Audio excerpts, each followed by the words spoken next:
Rahim. Honorable Chief Guest, respected panelists, ladies and gentlemen, Assalamu alaikum and good evening. I, Shiraz Ali, on behalf of Embassy of Pakistan, Washington DC, welcome you all to a special event to mark Youm-e-Istehsal. We have gathered here to condemn India's illegal action of August 5th, 2019 and to stand in solidarity with the people of Indian-occupied Jammu and Kashmir. We will begin today's proceeding with the recitation from Holy Quran. اهدنا الصراط المستقيم صراط الذين أنعمت عليهم غير المغضوب عليهم ولا الضالين.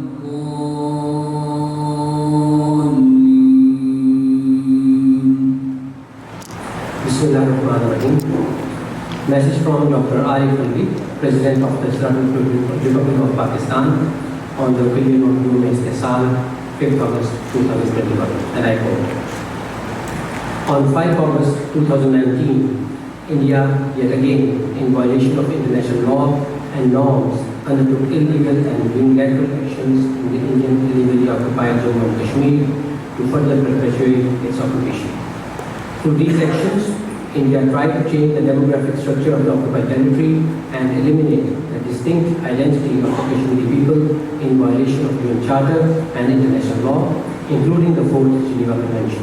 These illegal interactions in IIOJK are a manifestation of the rising Hindu fascism in India and are aimed at breaking the spirit of the Kashmiri people.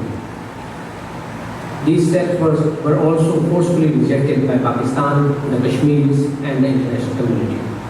These Indian actions have also been denounced by international media and human rights organizations as a means to continue its illegal and brutal occupation of the region. And it cease and desist from imposing any additional unilateral changes in the occupied territory. The people of Pakistan stand firmly by their Kashmiri brethren in their just struggle and will continue to highlight the Jammu and Kashmir dispute to the international community. Our ultimate objective remains the peaceful resolution of the Jammu and Kashmir dispute as per relevant UN Security Council resolutions and the wishes of the Kashmiri people. End of quote. Thank you. Ladies and gentlemen, I would now request His Excellency Dr. Khan to come on stage and deliver the message of the Prime Minister of Pakistan and his own remarks.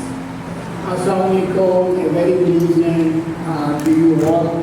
Thank you very much for joining us this evening to show solidarity with the people of illegally Indian-occupied Jammu and Kashmir. Before I share some of my thoughts with you, I would like to share with you the message from the Prime Minister of Pakistan to mark Youm-e-Istehsal.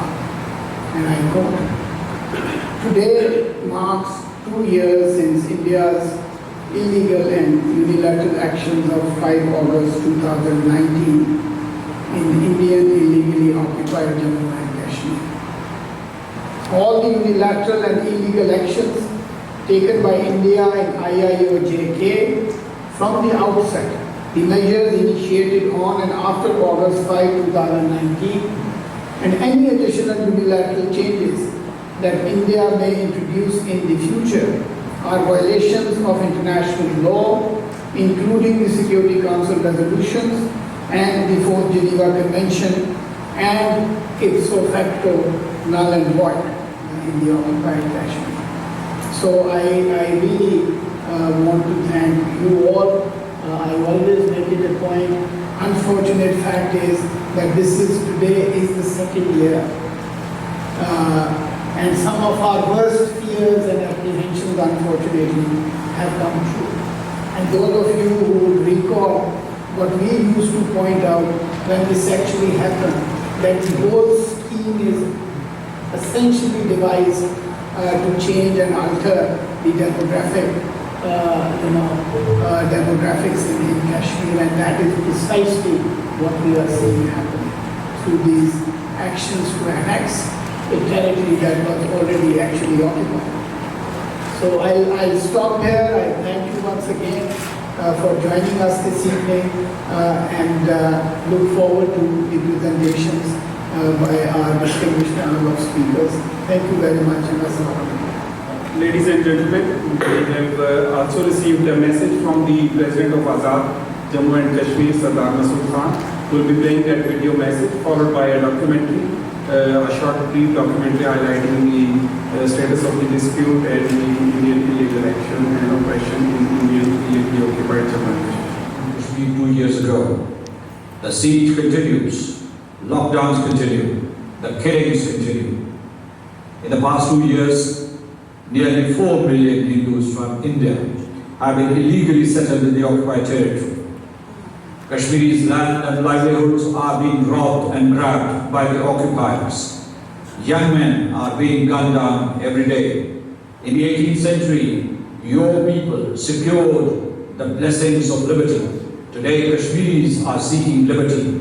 That's not a crime, you would agree. The United States, as a preeminent nation of the world, has an obligation to do so. Kashmiris need justice. You can help them. Please help them. God bless you all. I thank Ambassador Imtiaz Khan for organizing this event. Of Indian illegally occupied Jammu and Kashmir. On this day, fascist Indian rulers snatched the special status of Jammu and Kashmir through an illegal and unilateral malicious step. The communication blockade, first of all, it had completely silenced a majority of the population of Jammu and Kashmir. The entire population being pushed behind an iron wall. What the government is trying to do is to tell an entire population that we are in control of your lives. Ladies and gentlemen, I would now invite Dr. Imtiaz to come on stage and deliver his remarks. Assalamu alaikum. Respected Ambassador Dr. Asad, Dr.Moeed Yusuf, and all the respected panelists. I am highly grateful for the invitation, giving me an opportunity to express my thoughts. Because I belong to Indian occupied Kashmir. I visit Kashmir every year, since I didn't go since last year because of the pandemic, and I'm very much in tune with the ground situation here. So we are here, as has been said, to commemorate the second anniversary of that black day when Article 370 and 35A was abrogated by the Indian government. It doesn't come to surprise to me, being a Kashmiri, why they did it. If you look at the history of Kashmir, but India reneged on their promise, the plebiscite was not held, and United Nations didn't play the role which it was supposed to play. And to agree to hold the plebiscite so that Kashmiris get their right, what they were promised for. What India did was unleashed a reign of terror. We have 130,000 youth ranging from ages of 15 to 30 massacred. We have 11,000 women raped. We have 25,000 people who are disappeared, and their wives are called as half widows because we don't know whether they are alive or dead. We have children who have been sprayed with pellet guns which we use in this country for killing the deers. They are blinded.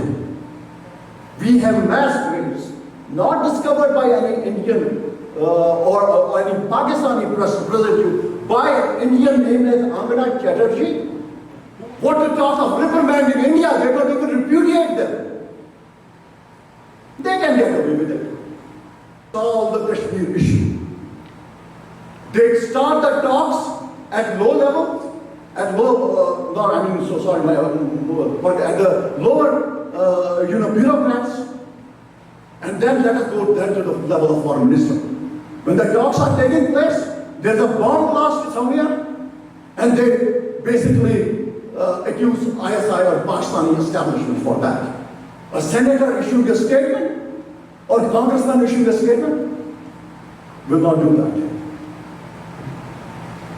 Because you are a very important member of the government. And if you can convey the feelings and sentiments, aspirations of an ordinary Kashmiri who loves Pakistan like all my countrymen, what are their expectations of Pakistan. Thank you very much.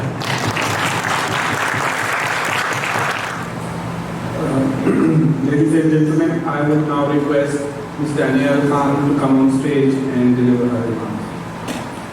Assalamu alaikum. Thank you very much to the Pakistan Embassy, Ambassador Khan. Thank you so much for the opportunity to speak today with this distinguished panel.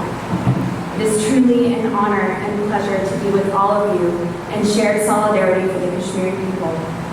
I want to express my appreciation to each of you for your tireless and selfless efforts on this issue. Reflecting on the painful anniversary of August 5th, 2019 is always difficult. As many have said, it has now been 2 years since that day when India's Hindutva government regime unconstitutionally removed Articles 370 and 35A, which had rightfully granted Jammu and Kashmir special status. And as we know, to do so, the Indian government sent thousands of additional troops to the region and enacted a widespread communications ban and lockdown for months, the longest in history. She at least remains with her family. She had not been one of the thousands who were placed in a jail cell hundreds of miles away outside Kashmir, facing the threat of torture or physical harm, the anxiety of not being able to speak the same language as their captors, or the isolation of not being able to see any family or friends, or the Kashmiris who were turned away by the army when they tried to seek medical care at the hospital, and I'm afraid this really happened. Each day I am thankful that my husband is here with me in the United States. I can't even begin to fathom how I would cope if he was back in Srinagar, where I would often be unable to speak to him due to the constant blackouts. I've known the emotional anguish of these blackouts. They are not new, and they happen with frequency in Kashmir. And they are a clear violation of human rights. Numerous Kashmiris have asked me for help to contact their loved ones, and while I've done my best, I can't believe this is our current reality.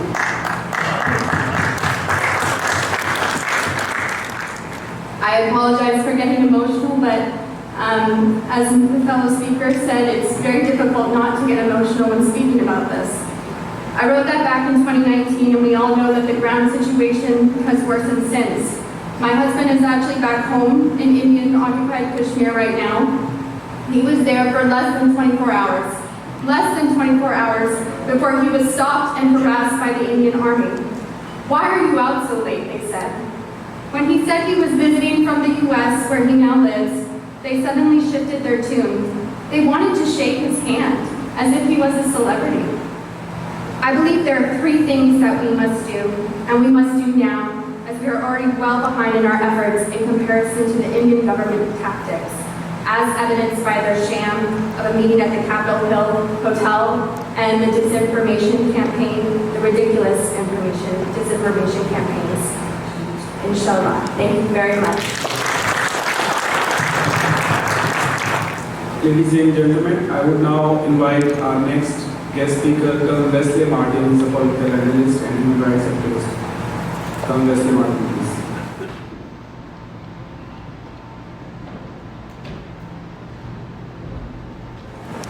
Ladies and gentlemen, Ambassador Khan, I greatly appreciate the opportunity to speak tonight, and I am greatly honored by your allowing me to be here. It's been difficult listening to the previous 2 speakers. Before I start, I'll give you one story. When I was in Germany, my best friend was a German police chief. He and I one day went to Bergen-Belsen. And while we were there, I saw these giant mountains. And I couldn't figure out the fight positions. What are they? Each mountain had a plaque behind it. 2,000, 5,000, 7,000, 4,000. And I asked Uber, I said, what is this? And he said, that's how many mass bodies buried in each one of those graves. Practical lenses allows me to align my sights. And tonight, my sights is on what's going on in Kashmir. Albert Einstein said, "The world is a dangerous place to live, not because of the people who are evil, but because of the people who will do nothing about it." Einstein escaped the Holocaust in the 30s to come to America and help us defeat Nazi Germany. Of malnutrition, thirst, lack of medical treatment. This happened in another place in the 1920s in Libya when General Graziani rounded up the citizens of Libya and placed them in concentration and extermination camps. We remember the fate of Omar al-Mokhtar and his fight to stand up to Graziani and to Mussolini. For this, he was executed and he was hung.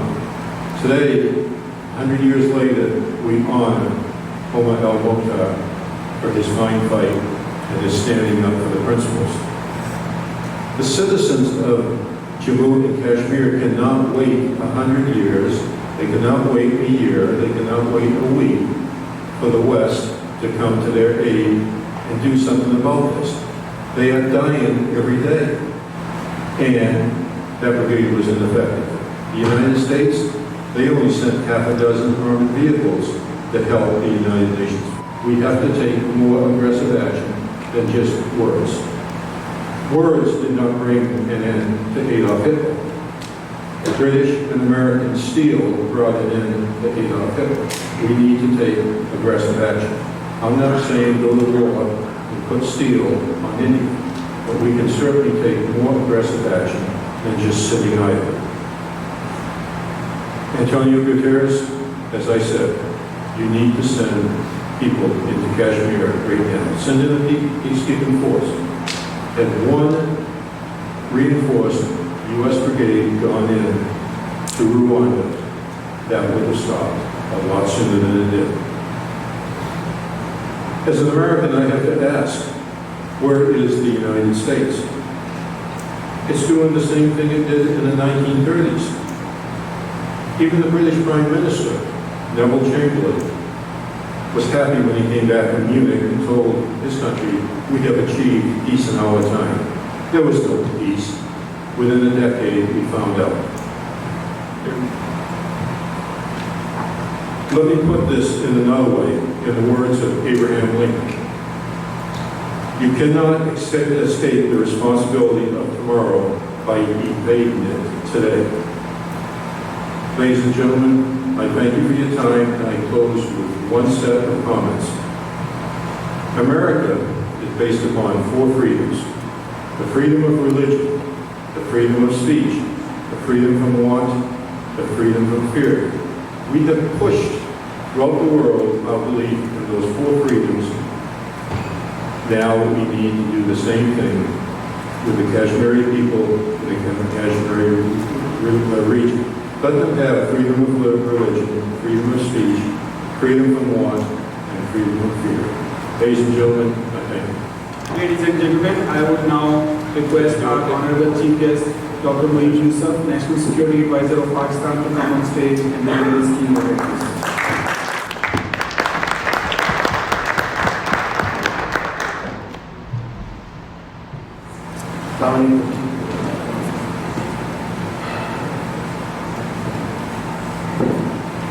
I really don't think there is an address left after what we've heard.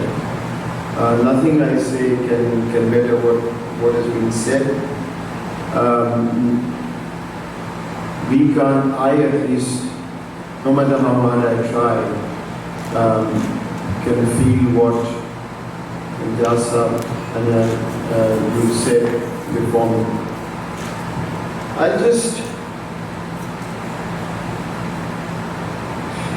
It's difficult to even speak to an issue which one feels and one knows one has a role in trying to resolve. There are millions and millions of people who look at people like me and expect actions and outcomes, not conversation. That's what you said, and I totally agree with you. It's as simple as that.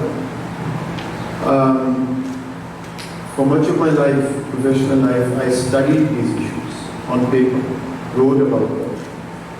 Wrote in ways very similar to what you said, Dr. and what we heard from you. That any part of me sleeps happy at night by knowing that the Prime Minister of Pakistan has done virtually everything diplomatically that is available to us, done virtually everything politically, morally, and legally on this issue. I think it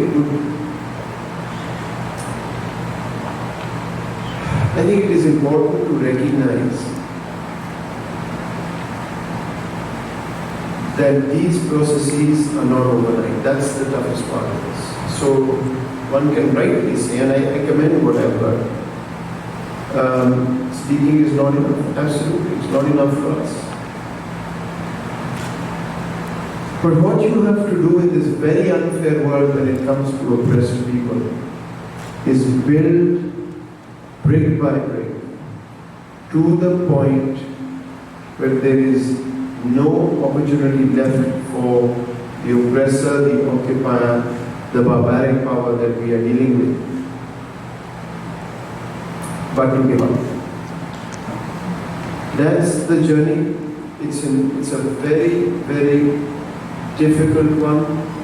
It's not a satisfactory one. It's easy for me to say, I repeat, but for people who are there, every second is too much.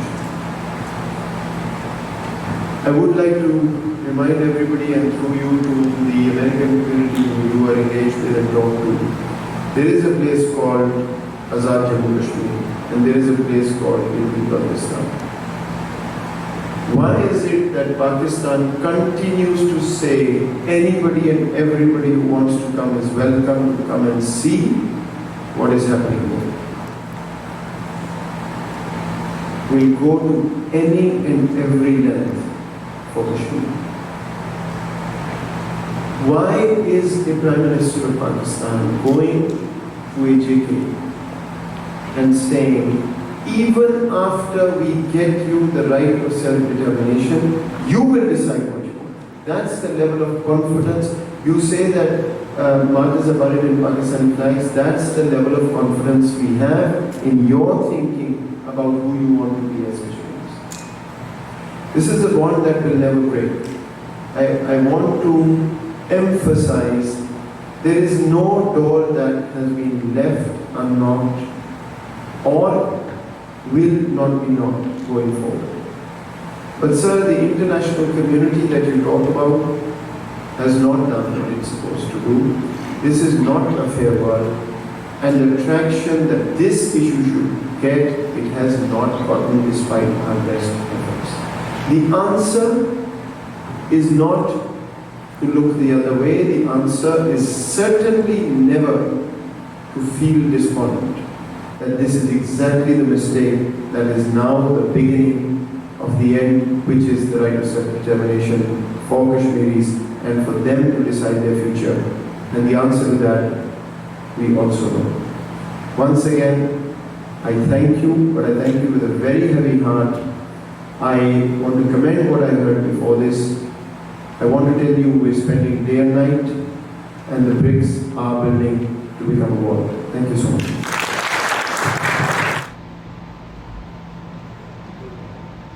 Thank you, sir, and thank you, our worthy guest speakers. Thank you, sir, and thank you, our worthy guest speakers and all of you. With this, we come to the end of the event. The dinner is served. You may please help yourself.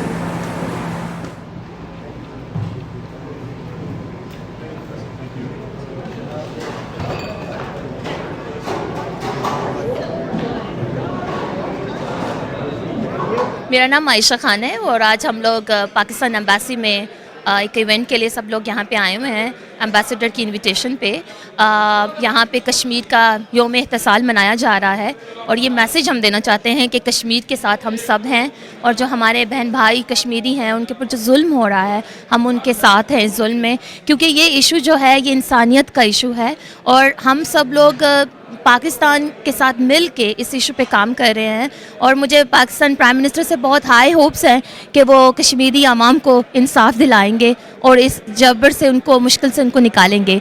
मैं TV 487 की बहुत शुक्रगुजार हूँ जो आज यहाँ पे आए और उन्होंने यहाँ पे बहुत अच्छे से कवरेज की है and I want to congratulate you. Thank you.